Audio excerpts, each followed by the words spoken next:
Mr. John Stocker. He's the Senior Vice President of Federal Solutions for Lynntech, located in College Station, Texas.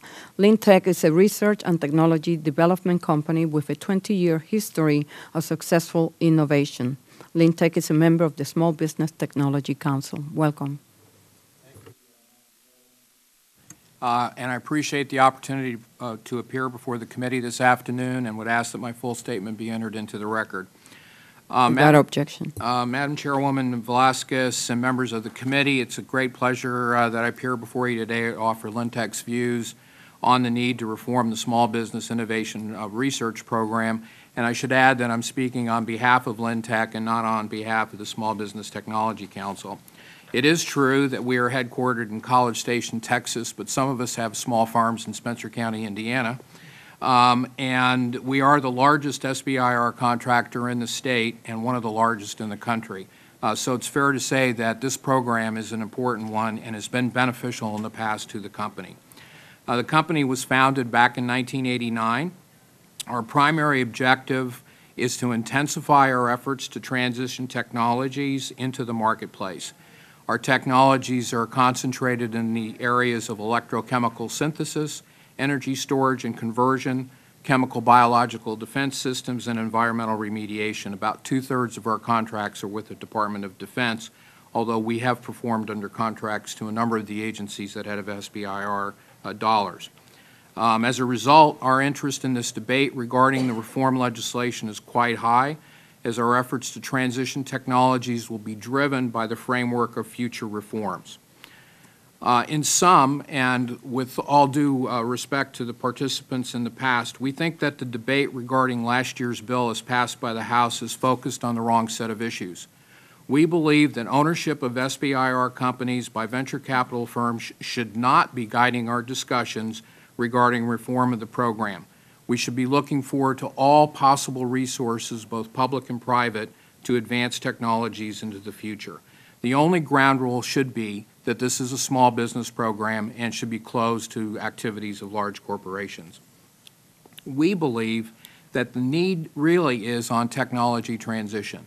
There are a number of great technologies out there that have never made it to the marketplace, and in part because the technology readiness level of those technologies is insufficient to attract the attention of prime contractors or even acquisition managers in the Defense Department because they're not sufficiently advanced.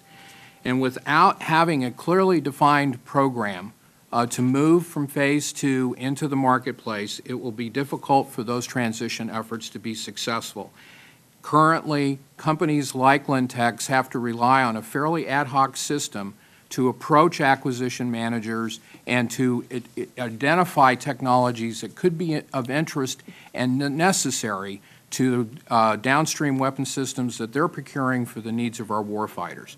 And as a result, we find that it's very, very difficult to move beyond Phase 2 into a Phase 3 type effort, in large part because there is no Phase 3 funding available to the acquisition managers to take advantage of our technologies. For example, we've developed a technology for producing hydrogen peroxide in the field. Hydrogen peroxide is an important element in cleaning spaces and equipment that have been hit with biological agents.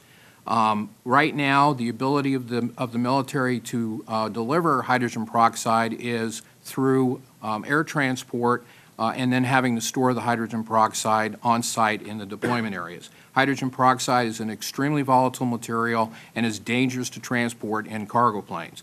As a result, we have a system relying only on air, water, and electricity that would provide them the hydrogen peroxide as needed in the field and would reduce the transportation costs and the logistics burden of providing that hydrogen peroxide in its current form.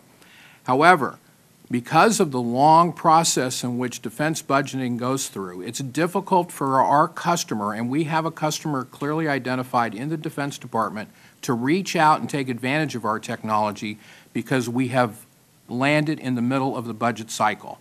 And so for them to look at us, they would need to put us into line for funding 2 years from now, in which case we would go 2 years without developing the technology any further, which means 2 more years in which our warfighters don't have access to our system.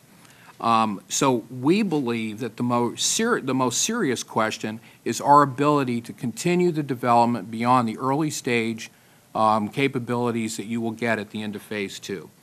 We have a number of issues that we have discussed with various players in this arena.